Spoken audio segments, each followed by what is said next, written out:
Hey guys, welcome back to Free Car Repair. Our mission here at the garage, guys, is to save you as much money as we can. That's why we make these absolutely free videos.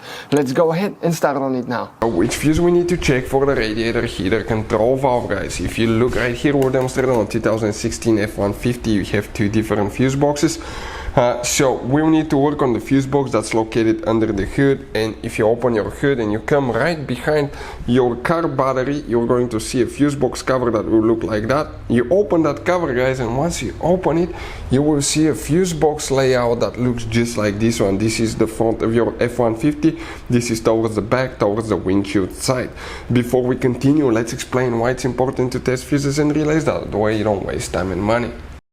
So let me explain why it's super important, guys, to test fuses. Fuses, not often you can see if they're burnt or they're good. Sometimes they may seem perfectly fine, you think it's a good fuse, you put it back in, and you end up spending money and time on parts and problems that do not exist, guys, when all you had to do, test your fuse, find out it's bad, replace it, fix your problem. So we will have a video how to test a fuse, okay, different kinds of fuses, and how to test relays, guys. We're going to put the link in the description of the video below, specifically to that video. Please check it out.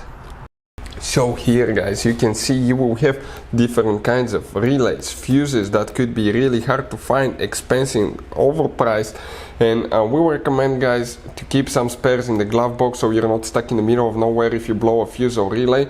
We'll put a link in the description of the video below where you can get them from at a good price and quick shipping as well. We will be working in that fuse panel right here, and if you come in that fuse panel and you come in that right row from bottom to top, that third fuse, which is known as fuse number 95, this is in our case a 10 amp fuse, guys. That's the fuse that you will need to check, guys, for the radiator heater control valve. Hey guys, hopefully the video was helpful.